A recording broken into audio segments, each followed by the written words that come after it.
तुलसी का प्यारा वचन, ये है वचन। परमेश्वर के धन्य नाम की महिमा हो। प्रभात मनन के सत्र 2117 में आप सभी का बहुत ही विनम्रता के साथ स्वागत करता हूँ। आइए आज का मनन के लिए हम पढ़ते हैं इब्रानी अध्याय 12 पद 2। और विश्वास के कर्ता और सिद्ध करने वाले यीशु की ओर ताकते रहे, जिसने उस आनंद के लिए जो उसके आगे धरा था, लज्जा की कुछ चिंता ना करके क्रूस का दुख सहा और परमेश्वर के सिंहासन की दाहिनी ओर जा बैठा।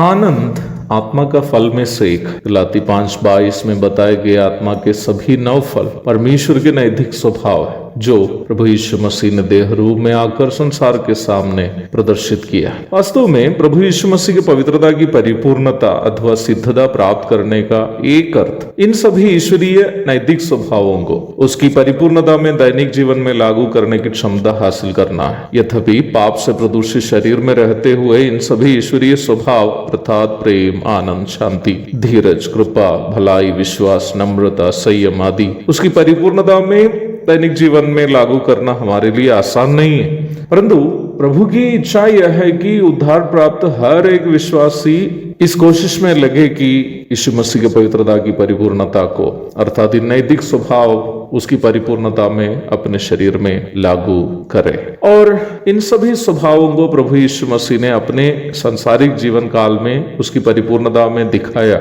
और उसकी एक वजह ये थी कि हम उनका अनुकरण करें। यूहन्ना 13:15। प्रारंभ में पढ़ी गई पद में लेखक हम पाठकों को समझा रहा है कि ईश्वरीय नैतिक स्वभाव आनंद को प्रभु यीशु मसीह ने कैसे उसकी परिपूर्णता में दर्शाया। यह हम मनुष्यों में जो आनंद है और परमेश्वर का आनंद है, दोनों के बीच का अंतर भी समझ सकते हैं। हम मनुष्य ज्यादातर उस समय आनंदित होते हैं जब हमारी कोई मनोकामना पूरी हो जाती है या संसार में हमारे किसी प्रकार के लाभ की बात हो जाती हो, जैसे कि हमें बहुत रुपये मिल गए या नौकरी मिल गई या घर संपत्ति या बीमारी से चंगाई मिल जाती हो या पसंदीदा व्यक्ति से शादी हो गई हो, आदि आदि समय हम बहुत आनंदित हो जाते हैं। हमें से कोई उस समय आनंदित नहीं हो जाते जब हमें कोई नुकसान पहुंच जाता है। इसका मतलब हमारा आनंद अथवा प्रदूषित आनंद है, स्वार्थ से भरा आनंद है। मैं ऐसे बहुत सारे मसीहियों को भी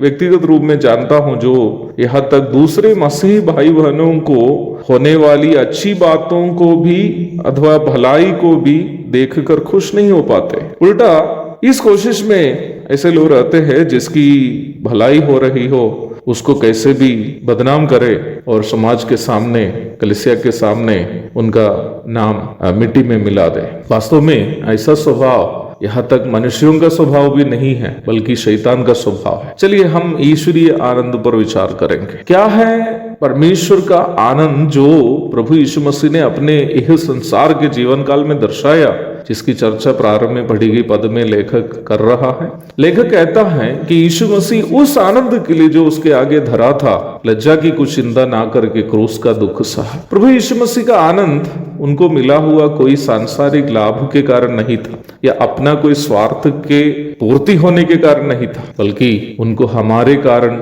दुख एवं निंदा सहने में आनंद था, ताकि हम नरक से बच जाए। संक्षेप में कहूं तो प्रभु यीशु मसीह का आनंद हमारे प्रति दुख उठाने में उनको मिलने वाला आनंद था। वास्तविक ईश्वरीय आनंद जो आत्मा का फल में से एक है, वो कभी भी स्वयं को मिलने वाला लाभ से उत्पन्न आनंद नहीं है, अपना स्वार्थ की पूर्ति से मिलने वाला आनंद नहीं है, बल्कि दूसरे को लाभ पहुंचाने के लिए अथवा दूसरे के लाभ के लिए स्वयं नुकसान सहने से मिलने वाला आनंद है। मुझे सुनने वाले प्रिय भाई बहन, मैं आपसे पूछना चाहता हूँ, आखिरी बार आपने कब किसी दूसरे व्यक्ति को लाभ पहुंचाने के लिए स्वयं हानि उठाया था? यदि आपने कभी ऐसा किया हो और उस नुकसान से आपको आनंद का एहसास हुआ हो, तो मैं कहना चाहता हूँ आपसे कि आपने उस समय वास्तविक ईश्वरीय आनंद का अनुभव किया है। एक और शुभ दिन की धन्य कामनाओं के साथ आज का मनन में यह समाप्त करता। प्रभु आप सबको आशीष दे।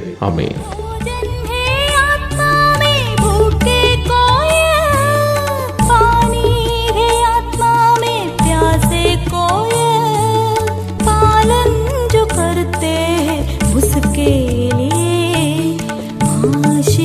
पाने का साधन है, ये है प्यारा वचन ईशो